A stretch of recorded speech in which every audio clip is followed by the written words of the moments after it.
Hello friends, मेरे channel पर आपका स्वागत है। आज की इस वीडियो में सीखेंगे इस तरीके से आजकल सूट आते हैं, इसमें कन्फ्यूजन होती है कि हम इस सूट की कैसे कटिंग करेंगे। तो फ्रेंड्स आइए सीखते हैं। आप मेरे चैनल पर नए आए हैं तो मेरे चैनल को सब्सक्राइब कर लें और मेरी वीडियो का आने वाला नोटिफिकेशन आपके पास सबसे पहले मिले। तो चलिए फ्रेंड्स स्टार्ट करते हैं। यहाँ से हम सूट की लंबाई लेके देख अगर आपके सूट की लंबाई कम पड़ती है तो आपको क्या करना है, नीचे एक पट्टी तैयार कर लेना है 2 इंच की और नीचे अंदर की तरफ फोल्ड कर लेना है इस तरीके से। यहाँ पे एक पैर की सिलाई लगा करके ऐसे अंदर फोल्ड कर लेना है। फिनिशिंग से सूट बनता है। तो फ्रेंड्स यहाँ पे जो मैंने लंबाई सूट की निकाली है, इसमें नीचे पैंट बनेगा तो इसकी लंबाई सही आ रही है। तो बहुत से सूट होते हैं उसमें लंबाई कम पड़ती है, तो लंबाई आपको पूरी कर लेना है।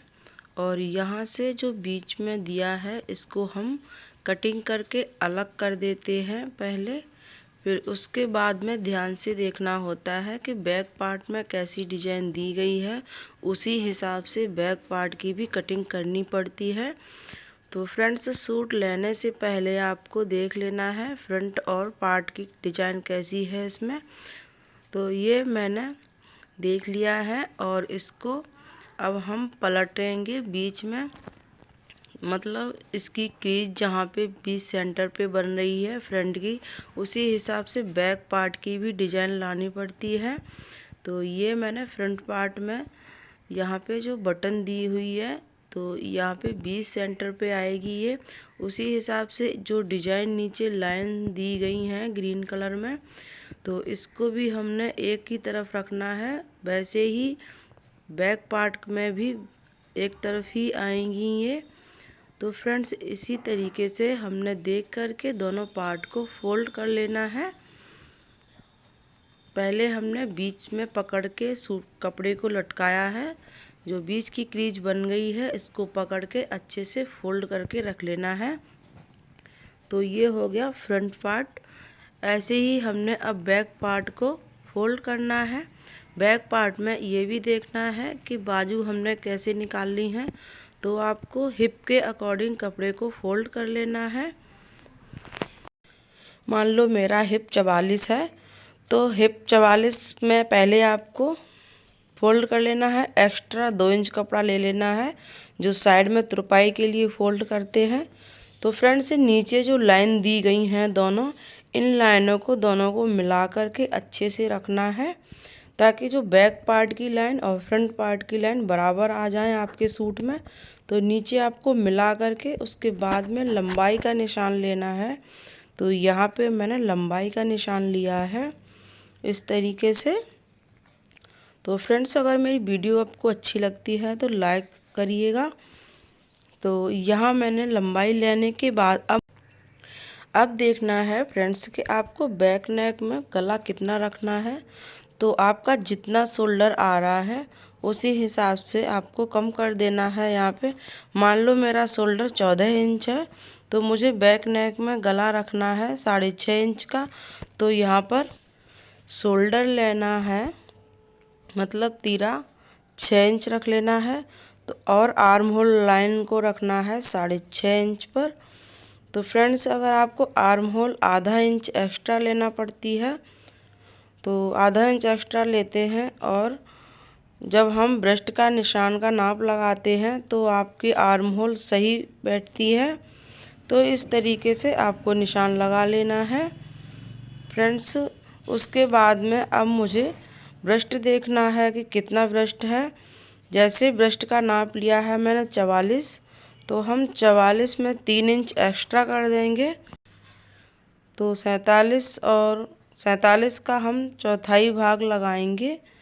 यहाँ पर 3 इंच एक्स्ट्रा किया था, 47 हुआ था। तो यहाँ पे हमने ये चौथाई भाग निकाल करके इस पे निशान लगा लिया है। और आर्म होल लाइन से नीचे आपको लेना है 3 इंच पर। अगर हैवी ब्रेस्ट साइज का सूट है तो यहाँ पे 3 इंच लेना है, और कम ब्रेस्ट का है तो ऊपर आर्म होल लाइन से 2.5 इंच पर निशान लगाना है ब्रेस्ट का। तो फ्रेंड्स ये मैं निशान लगा लिया है। उसके बाद में अब कमर पे निशान लगाना है 15 इंच पर।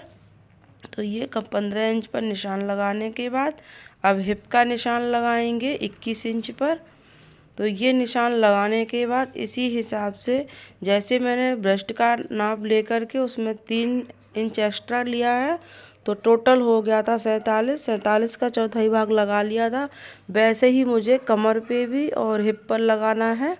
तो फ्रेंड्स ये मैंने हिप का भी निशान लगा लिया है। उसके बाद में यहाँ पे हम जितना ही आपको नीचे पल्ल रखने होते हैं उसी हिसाब से आपको निशान लगा लेना। मैं तो फ्रेंड्स यहाँ हिप का जितना आता है उतना ही नीचे लेती हूँ। फिर लेना है आपको एक स्ट्रेट पुट्टी और उससे आपको ये आपस में ऐसे निशान मिला करके अच्छे से शेप बना लेना है। कमर पे कौन नहीं बनना चाहिए, इस तरीके से अच्छे से राउंड में लाना है यहाँ पर। और उसके बाद में इन निशानों को आपस में मिला लेना है इस तरीके से। अब इसके बाद में यहाँ पे आर्म होल की हम कटिंग करेंगे। तो जो फ्रंट पार्ट का मैंने ये लाइन में निशान लगाया है। वैसे मैंने शोल्डर लिया था 6 इंच, वैसे ही यहाँ पर भी हमने 6 इंच पे निशान लगाया है। बैक में जितना ही शोल्डर आता है तो वहाँ पर हमने वैसे ही 7 इंच पर निशान लगा लिया है।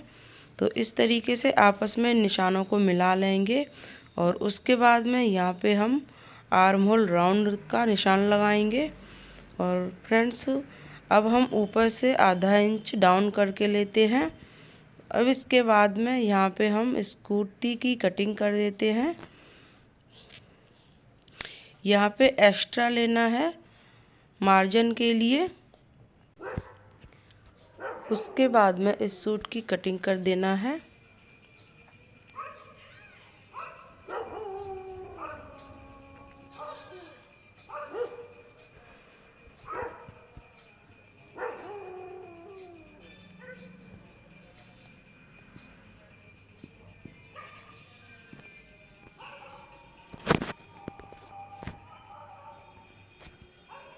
यहाँ पे हिप पे निशान लगा लेना है आपको कट के। जब आप सूट की सिलाई करते हैं तो इन कट्स को मिला करके अच्छे से सिलाई करना है। फ्रेंड्स इन चीज़ों का ध्यान रखना होता है। ये कट आपने लगाए हैं ये ऊपर नीचे नहीं होने चाहिए। अगर आप इस तरीके से कुर्ती सिलेंगे तो आपकी कुर्ती तिरछी भाग सकती है। उसके बाद में आपको बैक पार्ट को अलग रख देना है और ये फ्रंट पार्ट रखा है। फ्रंट पार्ट को आपको यहाँ से लेना है इस तरीके से। उसके बाद में इसकी कटिंग करना, यहाँ से कटिंग कर देते हैं। तो फ्रेंड्स इस तरीके से आप सूट की कटिंग कर सकते हैं। तो फ्रेंड्स आपके समझ में आया होगा। कैसी लगी हमारी वीडियो लाइक कर दीजिएगा। Thank you for watching.